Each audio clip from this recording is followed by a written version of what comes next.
What's going on, paisanos? V here. Before we begin today's Mark Watch, I just want to say, guys, I really appreciate all your support you guys have been doing for the channel.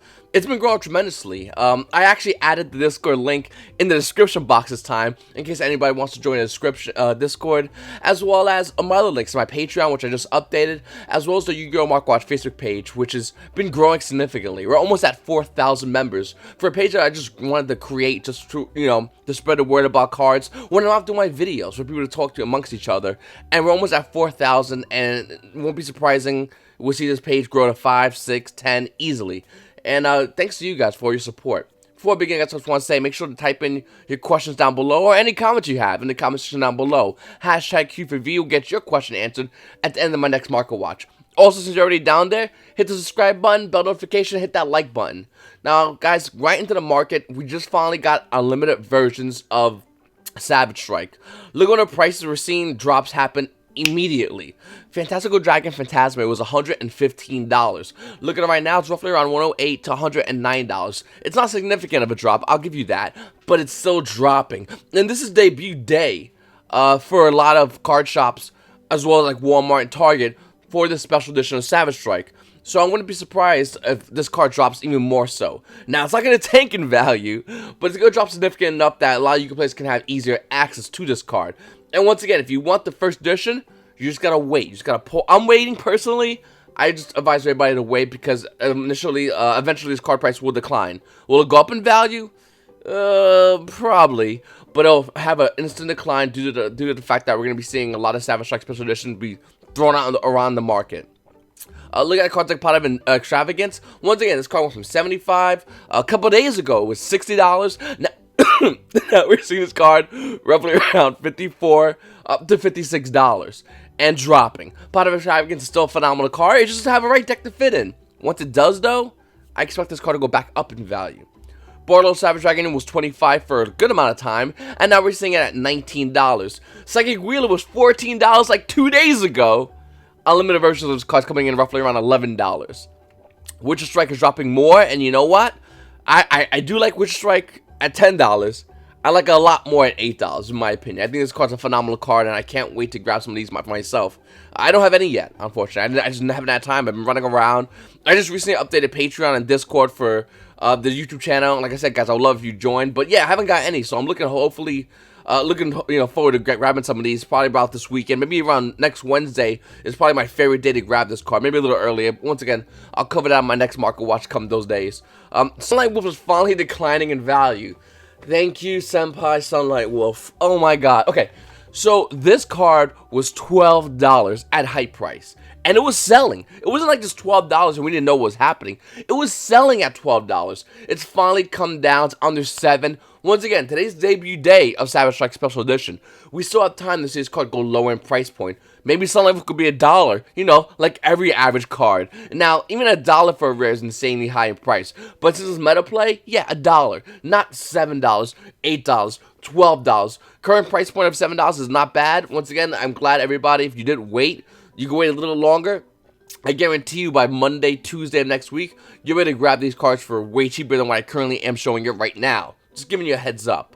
Trickster Card Band only went down about $1 so far, and that's for first edition. So that's the thing when special edition comes out. People, Yu-Gi-Oh! Players that are listing their special edition cards, their unlimited versions, they'll list a card at a low price, and if you have first edition version, you're going to want to be competitive. And at times we'll see prices between first edition and unlimited swap. Once again, guys, I also want to say be careful of new sales on TCG Player.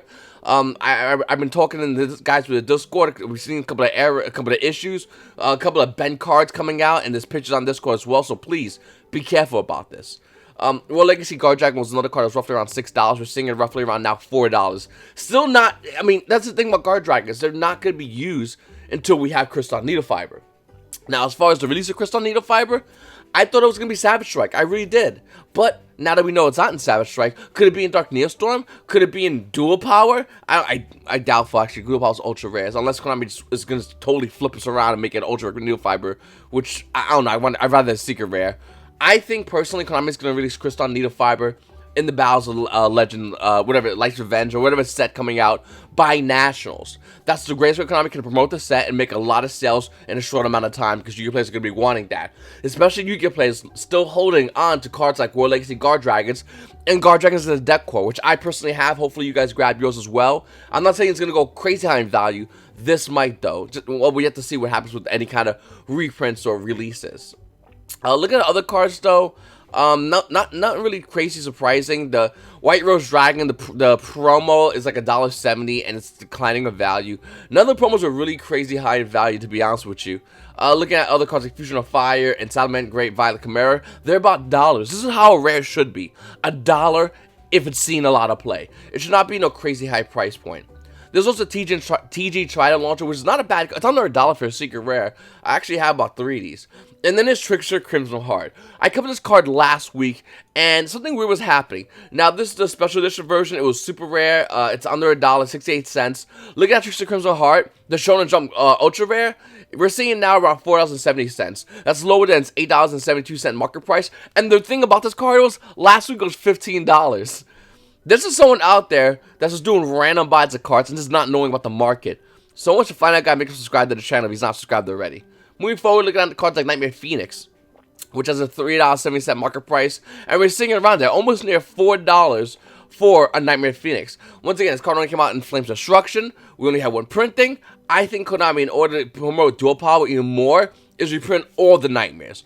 I mean, all the Nightmares at ultra rare rarity. So for those who hold Nightmare Unicorn, which is still an expensive card, they will have easier access to an ultra rare version if they want to sell the secret rare and make some money. Or you could have the secret rare version and just upgrade your versions of other cards like Phoenix, Cerebus, and do it like that. I think that's the best way to upgrade all of these Nightmare cards, not just to give us Phoenix and still have it be a $4 card. It's insane. Moving forward, guys, Smashing Ground. I have some specific cards like Smashing Ground, the Super Rare from Champion Pack 2, which is relatively high in value. We got unlimited versions of this at $15. After that, we're seeing roughly around $18. I mean, there's 5 of them, and after that 5's gone, it's about $25 for Smashing Ground. This is more of a GOATS kind of card that's being used right now. Obviously, you got DT3 Smashing Ground. It's 36 cents for a DT3 card. Comes out as a rare in Dual Terminal, so in case you guys want to grab yourself some of those. We also have Spirit Reaper for my Go friends. Spirit Reaper is $47. Unlimited Let You Play, 77, not 76. Yeah, Spirit Reaper basically got bought out. And Super Rare Spirit Reapers are now $76, almost double its current market price of $46. And the thing about this card is majority of rarities of this card, including Ultra Rare from Legendary Collection 4. That's 46 cents. Once again, Ultra Rare Legendary Collection 4, 46 cents with updated card text. Super Rare, $77. Your choice, my friends. Up next, guys, Trap Dustshoot, Champion Pack 5. Mark Price has this card at $50, and there it is at $50. The thing about Trap Dustshoot, super rare though, there's very few quantities available in the market. Looking at it right now, you got one over here at $47.47. And after those two are gone, it's going to be hitting about $65 for Trap Dustshoot. The weird thing about this card, and I always found this weird, CP5 is really, really expensive. DTs were expensive. In fact, you might be able to look around and find DTs cheaper. This is relatively new that just happened, I'll tell you right now. The market price still hasn't even reflected DT4 Trap Dustshoot. Market price of $3.38. A limited version of this card, the DT version, is $10 on TCG Player.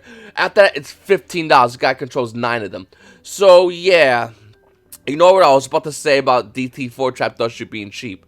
It kind of is. Maybe you could look on eBay, Core TCG Player, your local store, maybe even someone, your friend's trade binder. DT4 Dustshoot used to be like a $3 card. It's insane how much it's risen. The other two versions are from Dark Beginning and Pharaonic Guardian, which is the original set. Up next, Rigorous Reaver. Now, it came out Shadow Foil, it came out Common, you can see it all over here. The main one we're talking about is from CP6, Rigorous Reaver. You might know this card doesn't. I don't blame you. Nobody really does. It's a mystery to this day. Scholars have theorized this card has a decent effect, but they theorize it correctly. Now listen, so Flip Effect Monster came back from CP6. This is a really old card. Mark price of this card has this roughly around $6, and there's none in the market really. There's damage I'm already played. So if you can find a CP6 Rigorous Reaver, whatever price you say it is, it's probably the price due to the fact that there's not many of these on the market. Moving forward, you know, with pendulums becoming more viable, and with everyone looking at spellcasters and whatnot, I'm shocked that Ignorance Promise of Blasting Dracoslayer has not went up in value. I'm dead serious about this. If Pendulum's become a viable deck, why can't this become a viable card? I don't understand it.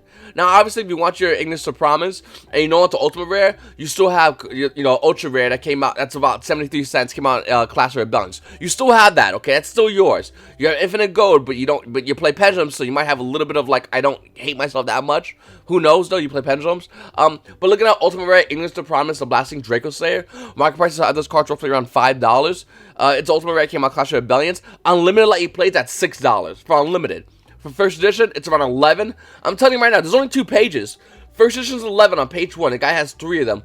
Moving over to page 2, it goes immediately to 14 afterwards. Page does bottom out roughly around $31. Once again, Pendulums. Like a spellcaster, Pendulums become a thing. This card is pretty good because you could target a Pendulum monster on the field. That's it, period. Target your opponent's Pendulum monster? I don't know, I thought that was pretty cool.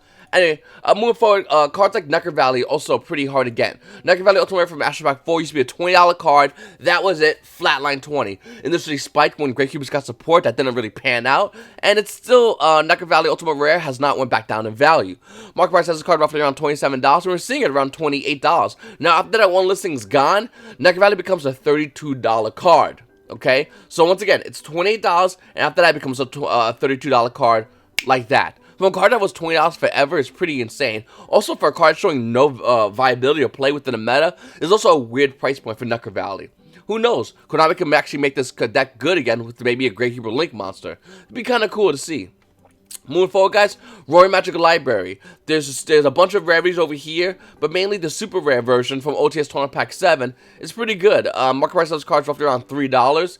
And other versions is just a bunch of commons. It's nothing but commons. So this is the highest version of Roaring Magical Library. Came out on OTS Pack 7. Relatively new OTS pack still for a lot of Yu-Gi-Oh players. I think this is a good card to pick up. I really do. I think it's relatively inexpensive. Nobody's really looking at it right now. And the card's pretty busted for its effect. The fact that it doesn't say once per turn to remove it and just to draw 1 card. The fact that you just keep removing spellcasters to draw cards is going to allow some pretty degenerate decks. And I wouldn't be surprised if we're in a future in which this card can easily get abused. It's been kind of done like that in the past. Wouldn't be surprised if this happens in the future. So once again, grab these if you can grab them. I'm next on the Dragon Colossus. Now, the market price of this card is $48. $48.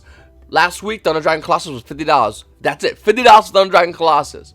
Looking at it right now, Thunder Dragon Colossus is $43. That's one listing, guys. 45 sales. Sure, it's $45 averaging, but that's still $5 lower than the $50 market price. And not only that, Thunder Dragon Colossus and Thunder Dragon in general is, even though the card's phenomenal and the deck's really good, it's having a hard time with the meta. It's still getting beat out by a lot of decks, and I feel like a lot of Yu-Gi-Oh players know this, and Yu-Gi-Oh players with holding Thunder Dragons know this as well, and they're starting to unload their Thunder Dragons. And we might see Thunder Dragon Colossus hit $40 by the end of this weekend. Wouldn't be surprised whatsoever.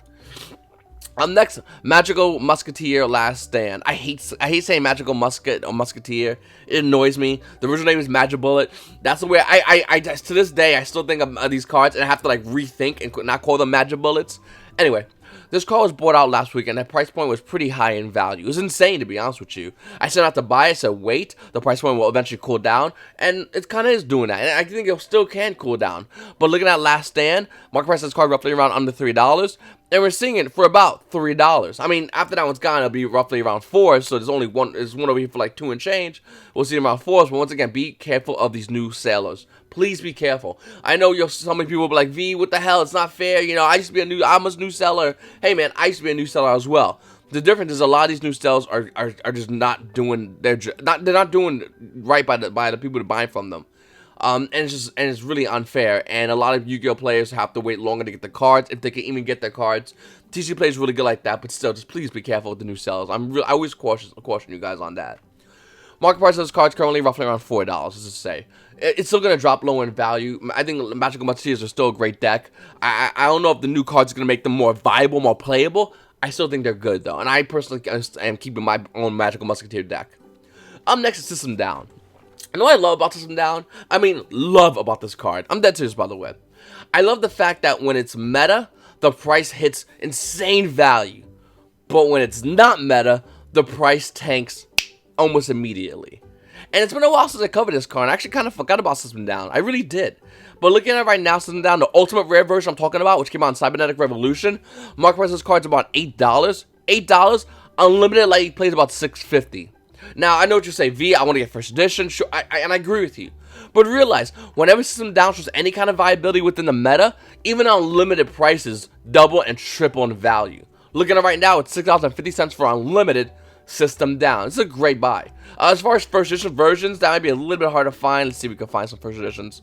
Those are going to be pretty expensive because they're, once again, first edition versions. They're about $10 though. And then even that's relatively inexpensive for a card that currently is not seeing any meta play. But what's it take for Konami to make a set that makes Machines a meta deck and Machines become a tier 1 deck? What's a good card against Machines? System Down. I mean, this card, right there. And the thing is, every time we get Machines, it only gets more better in the meta. And I feel like with cards coming, off the ban list, Machines can get more of a boost. I mean, let's be honest with you. The ban list has been pretty good to Machine decks, Machine players, I guess whatever you want to call them. And I wouldn't be surprised if we see these players use cards that were once banned being played in their deck now, making their deck even that much more better, making System Down that much more of a wanted card.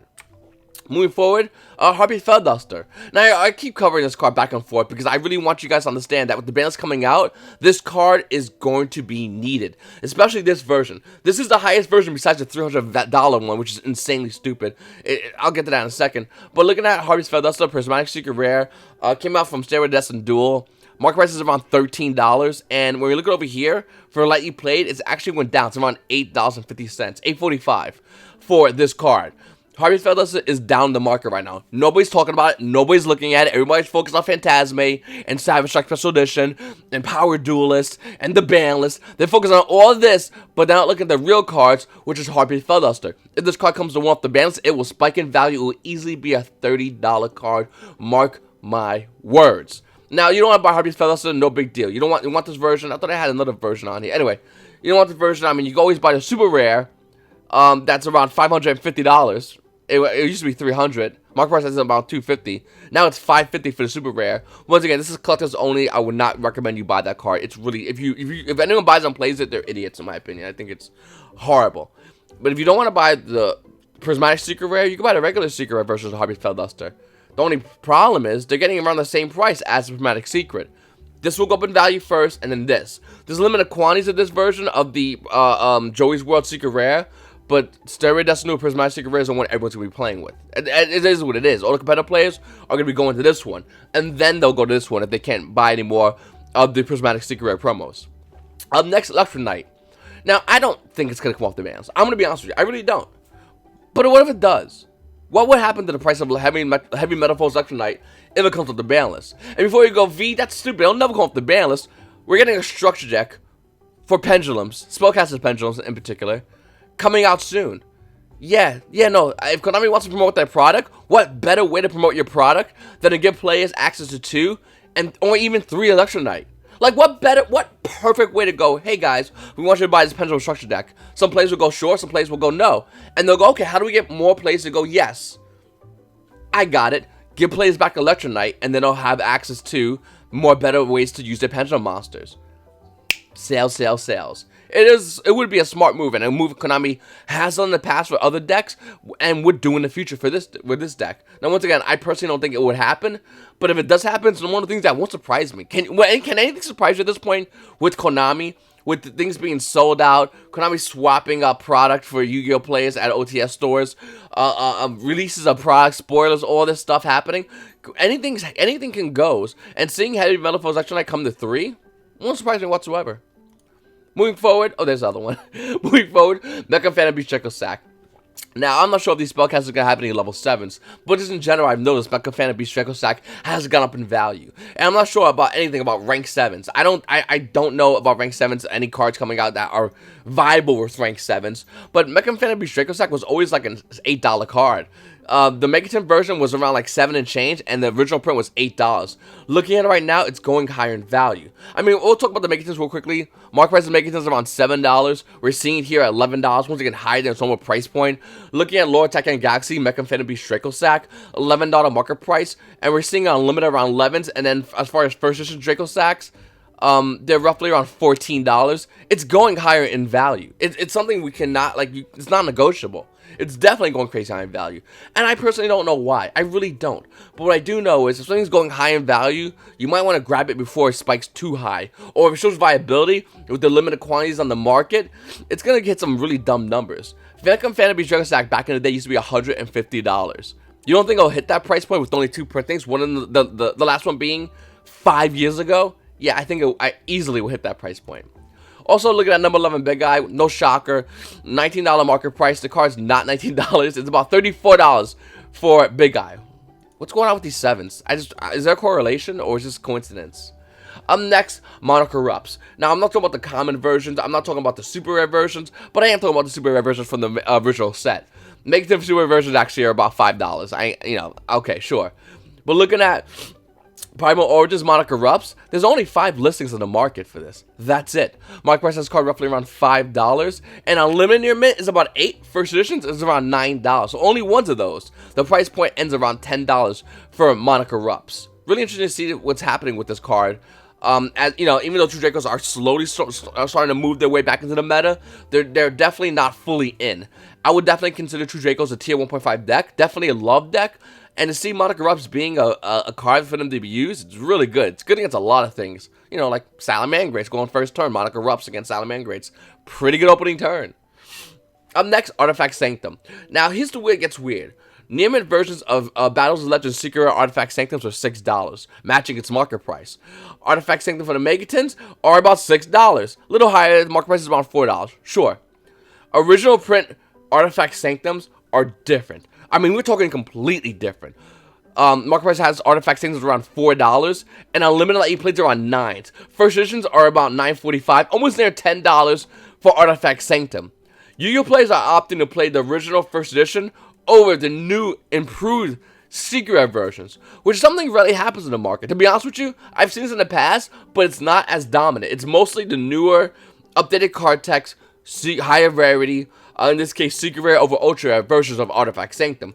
But we're not seeing that. And to be honest with you, I don't know why. Maybe it could be because Battles of Legends like Revenge is relatively new compared to Primal Origins, which is harder to find. So you can play one that route, or it could just be Yu-Gi-Oh! Players never really got rid of their Artifact Sanctums. And every time we saw deck profiles of competitive Yu-Gi-Oh! Players, they had the original Ultra Rares, and they opted to just play that because they had access to that. Who knows? But Artifact Sanctum, Primal Origins First Edition, is the highest rarity. Now here's my next card, which I'm really excited to talk to you guys about, because I said to wait for a while, and it's El Shadow Construct Ultimate Rare. I'm like super excited about this. Let's talk about it real quickly, guys. Market price is around $31, okay, for Shadow Construct Ultimate Rare, okay? Unlimited Shadow Constructs are about $22. First editions are also $22. This card is so off the radar. It's like frustrating the fact that I had to wait this long for this market watch to show you this great card. Let me explain. Shadow Construct at 1 did nothing. I think we can all agree on that. The price point of Shadow Construct has been slowly rising, and when it came out off the bans to 1, its price point was crazy on the market. It was almost bought out, right? Looking at Shadow Construct now at 1, what happens to Shadow Construct if we move it off the bans even more? If Konami puts it to 2, or even to 3? Now before you go V, I think even 1's too good, whatever. Let me explain something to you. Destroyer slowly came off the ban list, like Construct slowly coming off the ban list. I think this ban in April, we could see Shadow Construct go to 2. Hell, I would love it to go to 3 already. I want full power Shadows. I want it. Let's do this. If we're gonna do this, let's do it right and let's do it crazy. Shadow Construct, Shadows in general, should fully come off the bans. It'd be great. Shadow Thunder Dragon sounds like a really fun deck. Shadow Dinos, like all this kind of spice sounds fun as how to play. If I want to be honest with you guys. Now looking at Shadow Construct currently right now, Ultimate Rare is around. It's in its 20s, 22 and 20. Well, this is like no, $22 respectively for Unlimited First Edition or Shadow Construct, within a couple of cents difference. Once again, it's lower than its $31 market price. If Shadow Construct went to 2, you think the bans will go higher? I mean, you think the value will go higher in the market? Yes, absolutely. If Shadow Construct went to 3, what happens to the meta? What happens to the market? And what happens to your wallet if you own a couple of these? Now, once again, guys, you can always get regular El Shadow Constructs. I like the Ultimate Rare. Oh, that's my Patreon. Hold on a second. I like my Ultimate Rare a lot of Shadow Constructs. And I'm looking to get more of these. At least I'm probably gonna get a playset ultimately of these. But looking at other versions of Shuttle Constructs, they're relatively inexpensive in the market. They're less than their market price. Duelist Alliance is about $12, and the first editions are around $8.60. Lightly Plates is about like $8. As far as Megaton versions, it's like $8.50 to $9. Once again, lower than $10.44 market price. So Shuttle Construct is low. It's low right now. It's off the radar, and that's the perfect time to go in and grab it. Before I show you guys the comment question of the day, I just want to say, guys, I did update my Patreon, like I said earlier in the video. I have a gold and secret level for you guys. I might change that the level to rarity. I'm going to be adding in more versions, like ultimate rare and more tiers. I'll probably have it by today or next couple of days, but I just started adding it in there. And if you guys join right now, you'll get a bunch of rewards for the secret level. You get a signed card. That I'll send to you. If you want a gold rare, just let me know. I'll send you a gold rare. God damn it. There's only you know, the minute you join, I'll mail it out to you guys. I'll probably do it at the end of the month for all those. It's only one card per person, so not every month I'm gonna send you yet another signed card. It's kind of dumb, but yeah, no, I think it'd be kind of cool. And also, if you aren't part of the Discord, you now get like a Patreon privileges, which is more stuff you do. Access to like a voice channel. When I do my live streams, I'll access that the voice channel and that, so we can actually talk during the live streams, which will once again be pretty cool. I'm going to be changing my live streams over to Twitch, but I'll discuss that in a future video. So definitely check it out, guys. I really appreciate it. Once again, links to be down below. Next, comment question of the day comes from my buddy, Mitchell Mayhouse. Hashtag Q4V. I'm broke at the moment. What's the best way to maximize profits? I have no money to spend. I have like 3 great cards. Then the rest is mid to low. I'm sorry if it isn't very informing. I don't know how to word it properly. No problem, Mitchell. Here's the best thing you can do. I'm dead serious, by the way. You said you have 3 great cards. Well, here's the thing. I have a couple of questions before I want a couple of answers. Question number 1 is, do you have your deck? Do you have your full deck? Is your deck done? If you have a deck you're going to play with for the meta, maybe an extra deck, but definitely a main deck meta, then all this is icing on the cake, as I like to call it. I love to use that terminology because it's extra stuff you don't care about, but it's value. My best advice to give you, Mitchell, is go on TCG Player, open yourself an account, hopefully you're in America, open yourself an account at the card market too, and throw everything on there. Then, what you can do is have the money direct deposit to your account, or use that store credit. TCG Player does either or, it doesn't matter in this scenario. Okay, now you had that. Let's say you got rid of your cards, you have your main deck still, so you're good. These are all extra cards, and now what are you going to do with your money? Well, you can do whatever you want, to be honest with you. My personal advice, what I would do if I was in your situation, I would buy cards that have potential to go up in value. You see my market watches. Obviously, you're a viewer. You can watch my previous market watches. My old ones are just as good as the current ones. A lot of you players forget about that. My old ones are good because I talk about a lot of cards like Retort and Chalice, Weissman Chalice, and all these great cards. Chivalry, Ultimate Rare, First Edition. Cards that aren't seeing no viability within the market or meta, but have such great potential, and when that goes up in value, you can start building your collection right from there. It doesn't take that many cards to invest in to grow. It really doesn't. And what you can do is, as you're growing, as you're building up, you can add more to it. And then you get to the point where you know, and this is what my goal for a lot of you guys out there watching these videos, is to get to the point where you're not spending money out of pocket. You're not getting banged for a $1,000 deck every time a new meta drops. I don't want that for you guys. I really don't. What I want for you guys is to go, oh, that's a new deck? Cool. I have extra money put to the side because I made so much. I'm going to grab that deck. Whether you spend it or you trade for it, it's up to you. Or you have money in TCG Player. You have trade credit. One cool thing about TCG Player, and one thing I love, by the way, and I know this from the Magic community, I'll bring it to you, Mitchell, and I'll bring it to all you guys. When I watch, there's a guy who used to come into my card shop, and he would just come in and he would trade with everybody. But he didn't bring that many cards. He's very smart. He'd bring an iPad or a tablet, I think it was an iPad, or his phone, and he'd sit there and he'd go, what cards do you want? Very calmly. And the person would say, I want X, Y, and Z. He looked at their binders and stuff, and he'd grab out the cards and goes, okay, I'm gonna put that to the side, put it aside. He goes, okay, I value this at X amount, $50. Do you want to trade all this? I don't think he would. He might do value, might not, depending on the deal. But I watched him specifically. He would go, okay, I would value this for those cards in your, and the cards you want. I'll give you the cards you want, and I want these cards for that. And more than likely, people will go, absolutely, sure, thank you, yeah. Okay, what's your address? And I go, what? He'd go on TCG Player because he had store credit, and he would order the cards and send it to the person's house. He would show them, hey, here's your information. Boom, boom, boom, boom. There's everything right there. And it'd be sent. to the house. It's easy when you do it with a lot of trades, when the big trade, because you use TCG Play Direct, which means you could buy at you know at majority price. You don't have to worry about each seller being $2 or whatever. You can just buy a ton of cards, and as long as it's $25, it ships right to the house. And that's what he did. And I watched him over and do this over and over and over again. Would he trade out binders? Sure, he traded with cards. He paid cash for cards, even though I don't really allow it. But him, it's special because he had every card. So, you know, you kind of make concessions for those who are at vendor level. But that's what he did. And I'm dead serious. That's something you can get to. You can easily get to that. When you walk in the locals, you have your phone out on TCG Player. Who doesn't sponsor my channel, by the way. So this is me just throwing it out there. I'm just, and just going, hey, man, what do you want? What cards are you looking for? I'll get you those cards. I want those cards, though. And they'll go, cool. And you're like, okay, boom, boom, boom, boom. Those are my cards. And here's your information. Next week you come back, they should have those cards. If they don't have those cards, well, obviously, if you order on TCG Play Direct, you get tracking, which is a huge benefit. If you go for a seller, you might get tracking. So that's why I like TCG Play Direct. And I actually see him do it all the time with it. Once again, I just want to say and pre-emphasize that I'm not sponsored by TCG Play. I'm just throwing out there for information that you guys can use in case you want to add additional tool in your toolbox of trading in this game. I wish we had a better seller network, and I wish they had a better affiliate system, and I might consider joining it if it's beneficial for my channel, as well as the players. But no, I'm not. And I'm not sponsored and endorsed by anybody. I'm really not. The only close thing I have to that is my Patreons. You guys, my viewers. If you hit the like button and you comment below, it does make a big deal for me, and I do appreciate it a lot. Anyway, Paisanos, you guys have a great day. Thank you for watching my videos. Good luck this weekend for all you guys going to Yu-Gi-Oh events. It's going to be a great day. See you later, Paisanos.